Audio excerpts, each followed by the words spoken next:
전부 아니면 전무라는 생각.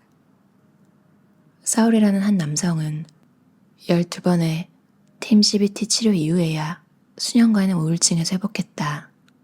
사울은 행복해했다. 정말 환상적이야. 역시 난 패배자가 아니야. 드디어 문제가 해결됐어. 다시는 우울증 때문에 고생할 필요가 없을 거야.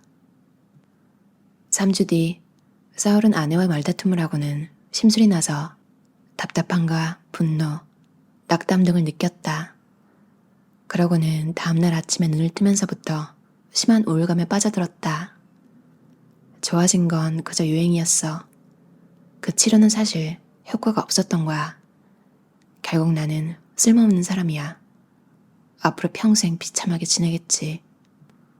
보다시피 사울의 분노는 가장 흔한 인지 왜곡 중 하나인 전부 아니면 전무라는 생각에서 비롯된다. 이런 종류의 왜곡에 빠지면 자기 자신이나 세상을 흑백 논리와 전부 아니면 전무라는 식으로 바라본다. 이 왜곡을 포함한 모든 왜곡에는 두 가지 상반된 형태가 있다. 긍정적 형태의 전부 아니면 전무라는 생각. 전부 아니면 전무에서 전부가 이 왜곡을 지배한다. 자신이 어떤 일을 잘 해내면 승자이고 모든 것이 항상 멋질 거라고 여긴다. 이 왜곡은 사울이 드디어 문제가 해결됐어. 다시는 우울증 때문에 고생할 필요가 없을 거야. 라고 생각한 데서 분명하게 드러난다. 부정적 형태의 전부 아니면 전무라는 생각. 전무라는 방정식이 이 왜곡을 지배한다. 완전한 성공이 아니면 완전한 실패, 빵점이라고 생각한다. 사울은 갑자기 회복되자 전부 논리로 뛰어들며 자신이 영원히 행복하리라고 생각했다. 여기서 비현실적인 기대가 자라났다. 세상에 평생 행복할 수 있는 사람은 없다. 하지만 다시 우울감을 느끼며 잠에서 깨어난 사울은 방정식의 전무항으로 옮겨가 자신이 쓸모없고 치료는 효과가 없다고 생각했다. 이러한 전부 아니면 전무라는 생각은 실제로 사울이 많은 약점과 강점을 지닌 여느 사람들과 다를 바 없다는 점에서 비현실적이다. 또한 치료가 극히 효과적이었다고 해도 끝없는 행복이 보장되진 않는다. 살펴봤듯이 두 가지 형태의 전부 아니면 전무라는 생각 모두 문제가 있다. 부정적 형태의 전부 아니면 전무라는 생각은 다음과 같은 감정을 유발한다. 우울, 좌절, 절망, 불안, 공포, 수치심, 죄책감, 부적절감, 열등감, 무가치감. 긍정적 형태의 전부 아니면 전무라는 생각은 다음과 같은 감정으로 이어진다. 조증, 자아도취, 인간관계 갈등, 분노와 폭력, 습관과 중독.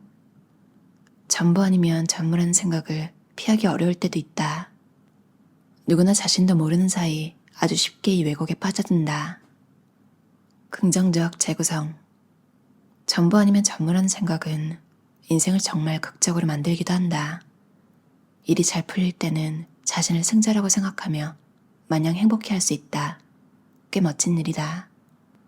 그런데 실패했을 때는 자신을 철저한 피해자라고 생각할 수도 있다. 이런 생각은 물론 고통스럽다. 하지만 강렬한 부정적 감정이 동기가 되어 우리가 왜 실패했고 어떻게 하면 다음에는 더 잘할 수 있을지 생각하기도 한다.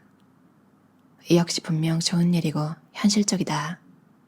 게다가 전부 아니면 전무라는 생각은 완벽주의의 핵심이다. 완벽주의는 장점일 수 있다. 우리가 실로 엄격한 기준을 지녔고 자기 일에 깊은 관심이 있으며 평범함이나 타산책에 안주하지 않으리라는 뜻이기 때문이다. 아인슈타인과 에디슨처럼 포기하지 않은 많은 이가 세상을 변화시켰다. 전부 아니면 전무라는 생각에 모든 유익을 포기하고 싶지 않다고 해도 충분히 이해한다. 나도 젊은 시절에 완벽주의에 푹 빠져 있었고 완벽주의를 포기하고 싶은 마음은 눈꽃만큼도 없었다. 하지만 만약 여러분이 전부 아니면 전무라는 생각의 정도를 진정 낮추고 싶다면 가장 먼저 시도하기에 좋은 기법은 다음과 같다. 회색 음영으로 생각하기는 정말 간단한 해법이다. 흑백 논리에 갇힌 극단적인 판단을 피하고 0%와 100% 사이에서 좀 더 현실적으로 사안을 보려고 노력하는 방법이다. 전부 아니면 전무라는 생각에서 전부와 전무 측면을 쉽게 고칠 수 있다. 예를 들어 사울은 우울증에서 회복되었을 때 이렇게 생각할 수 있었다. 야, 굉장하다. 기분이 아주 좋아. 결국 나는 무가치한 패배자가 아니었어. 내게는 단점도 많지만 장점도 있어. 분명 나는 다시 자기회의라는 블랙홀에 빠질 거야. 아무도 평생 행복하게만 할 순 없으니까. 하지만 이제 이용한 치료 도구들이 있으니 언제든 부정적인 생각과 감정이 돌아오면 그 도구를 사용해서 대처하면 돼. 그러다가 누구나 그렇듯 다시 돌부리에 걸려 휘청대면 이렇게 생각할 수 있다. 와, 또 기분이 엉망이야. 의사가 또 이런 날이 올 거라고 경고했었지.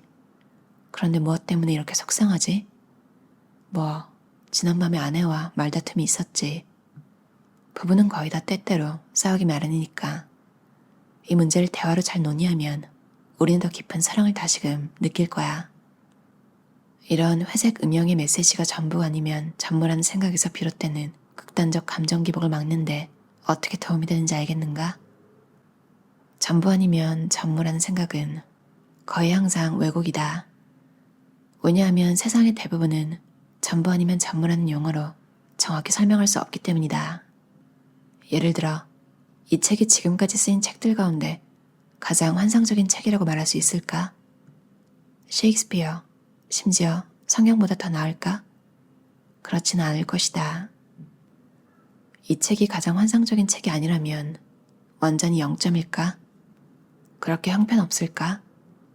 사실 고백하자면 내가 형편없다고 느껴질 때도 있었다.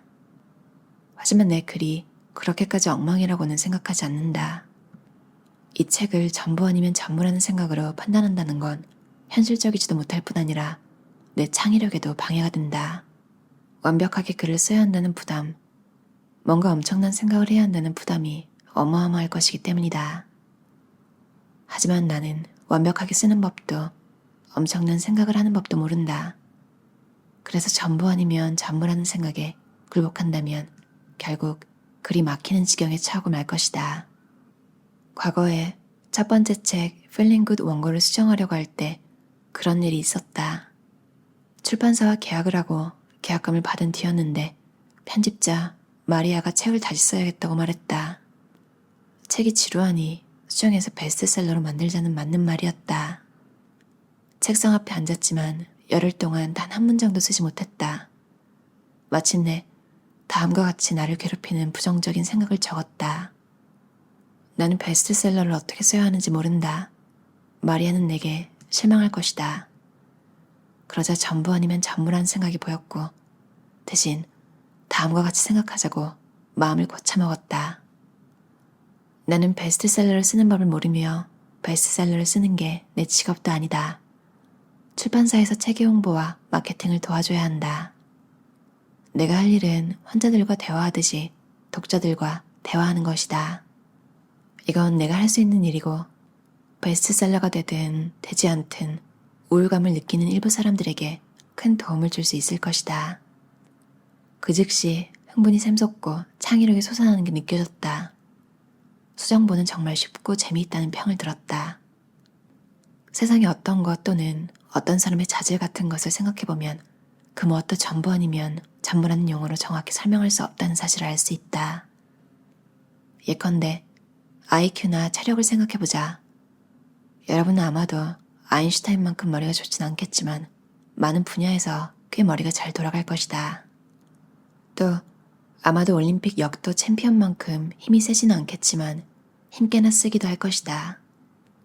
내 노래는 형편없고 확실히 평균 이하지만 TV에서 보는 강아지보다는 내가 훨씬 노래를 잘한다. 모든 사람은 모든 면에서 0%와 100% 사이에 있다. 0인 사람과 100인 사람은 존재하지 않는다. 세상도 마찬가지다. 의학적인 돌파구나 우주의 기원에 관한 새로운 발견, 위대한 연민의 행동 등 세상의 어떤 것들은 긍정적이며 환상적이기까지 하다. 그리고 세상의 많은 부분은 부정적이며 끔찍하다. 하지만 대부분 두 극단 사이에 어딘가에 존재한다. 그러므로 자신과 세상을 좀 더 현실적으로 바라보고 싶다면 회색 음영에서 생각하도록 노력하라. 전부 아니면 전무라는 생각의 극적인 상황에 비하면 다소 단조롭게 느껴지지만 회색 음영으로 생각하는 법을 배우면 세상이 훨씬 더 다채로워진다. 데이비드 D. 번즈 저자의 Feeling Great라는 책이었어요. 이거는 평소에 생각을 잘 안 하게 되는 부분인데 이렇게 책을 통해서 읽거나 누가 나를 너무 흑과백으로 쟤는 저렇게 했으니까 이런 사람이야. 너무 막 몰아가면서 좀 부당하게 대하는 걸 겪거나 혹은 내가 내 마음속에서 뭔가 너무 감정에 북받쳐서 한 가지만 생각하게 되는 그런 걸 자각하게 될 때 이렇게 흑백으로 생각하는 게 정말 건강에 좋지 않구나. 당위적인 생각이라고 하잖아요. 뭘 꼭 해야 한다. 그러니까 삶은 그냥 주어진 거잖아요. 우리가 선택해서 태어난 것도 아니고 뭘 꼭 해야 하고 사람은 뭐 이렇게 고정된 그러니까 정지된 게 아닌데 계속 이렇게 행동이 바뀌거나 말을 실수를 할 수도 있고 그런 건데 정말 여러분도 드라마나 이런 거 같은 거에서 연예인들 캡처를 잘못하면 되게 우스운 표정으로 나올 때가 있잖아요. 그런 거를 짤방, 그러니까 밈으로 쓰기도 하고 그러니까 그런 것처럼 어떤 특정 시점 그러니까 내가 보고 싶은 면만 이렇게 스크린샷을 해서 거기에 집중한 다음에 평가를 막 내리기 시작하면 이 세상에 살아남을 사람이 있을까요? 그래서 어떻게 보면 너무 옛날 영화거나 너무 옛날 음악이거나 그러니까 좀 무난한 가사나 무난한 내용일 때는 지금까지 사랑받는 경우도 많지만 그러니까 시대가 지나면서 재평가가 되면서 그러니까 지금의 현실에 맞지 않는 내용 같은 것 때문에 그 당시에는 상황이 정말 잘 맞았지만 지금은 어디 이제 자료로도 못 쓰는 그런 게 될 수도 있고 근데 그때 어떻게 했다는 걸로 물론 당연히 남을 괴롭히거나 뭔가 정말 잘못했던 거는 지금이라도 벌을 받는 게 맞겠죠. 근데 뭐 단지 옛날에 뭘 했는데 지금은 더 연습을 하고 더 노력을 해서 훨씬 나아졌는데도 어떤 사람이 여러분이 옛날에 썼던 글이나 뭐 작품 같은 거 그런 걸 보고 에이 쟤는 재능도 없는 앤데 지금 뭐 하나 잘 나온 것도 운이지 뭐 너무 새롭게 들리진 않죠. 이렇게 말하는 화법을 구사하는 사람이 분명 최소 한 명은 인생에서 스쳐 지나갔을 거예요. 수리아 보날리라는 프랑스 피겨스케이터가 있었는데 백인 부모님한테 입양이 되었고 흑인이에요. 흑인으로서 피겨스케이팅 저도 막 자세히는 모르지만 다큐멘터리에서 봤는데 거기서도 인종 차별 뭐 참가 접수하고 그런 데는 당연히 문제가 없었겠죠. 근데 심사위원들한테 수리아라는 사람은 너무 특이했던 거예요. 아무튼 대단한 정신의 소유자가 피겨 꿈나무들한테 한 소리가 있었는데 절대로 남이 못할 거라고 하는 거에 주눅들지 말라는 말이었어요. 우리는 이 사람이 어떤 일을 겪었는지를 봤잖아요. 이렇게 정말로 실제로 남이 이래라 저래라 하게 놔두지 않은 사람이 그런 얘기를 하니까 너무 멋있더라고요. 책에서 100 아니면 0 이런 감정을 기피하라는 내용을 지금 얘기하다가 갑자기 여기까지 왔는데 인생은 0과 100 사이에 어딘가에 항상 존재하는 것 같아요. 나도 20에만 있지 않고 50에 갔다 60 갔다가 80에 갈 수도 있고 또 다시 좀 조율을 해서 40, 20, 10 그런 인생의 시기마다 좀 에너지가 다를 수도 있는 거잖아요. 그러니까 인생의 모든 것에서 그러니까 하나 실패했다고 빵이 됐어. 나는 진짜 패배자야. 저도 그런 기분을 느꼈기 때문에 제가 이 수리아라는 사람이 나온 다큐멘터리를 어떻게 찾아보게 됐냐면 기분이 너무 다운되고 제 자신이 너무 패배자 같은 거예요. 그래서 그냥 넷플릭스에 루저라고 검색을 했어요. 그렇게 해서 찾아본 게 이 다큐멘터리인데 한국어 제목은 승리한 패배자들일 거예요. 당연히 이 사람들은 패배자들이 아니죠. 뭐야 이 사람 다 성공한 사람들이잖아 이런 생각이 드는 것도 잠시 이 사람들이 어떤 선택을 했는지 그러니까 나의 행복을 위해서 다른 에피소드들도 재밌게 봤는데 영국 축구팀 터키 유나이티드 얘기도 되게 재밌게 봤어요. 얘기가 또 3000% 빠졌지만 좀 기운을 내고 싶으신 분들 그런 거 심심할 때 보시면 좋을 것 같아요. 그 에피소드 자체들보다 또 옛날 얘기잖아요. 그래서 그 젊었을 때 시절 얘기들이 많이 나오니까 지금 또 현재 인터뷰할 때는 많이 나이가 들었단 말이에요, 옛날보다. 다들 행복하게 그냥 살고 있는 걸 보면 또, 아, 정말 인생이 뭐, 그냥 이렇게 흘러가는 거구나, 이런 생각도 들고, 그냥 그런 것들을 보게 됨으로써, 아, 정말 그냥 인생은 스펙트럼이다. 어디인가에 내가 존재하지만 그게 0이나 100이 될 필요는 없고, 그렇게 될 수도 없다. 이런 생각이 들었어요. 다들 인생의 어떤 지점에 있든 그냥 무난하고 행복하게 사셨으면 좋겠어요. 들어주셔서 감사합니다.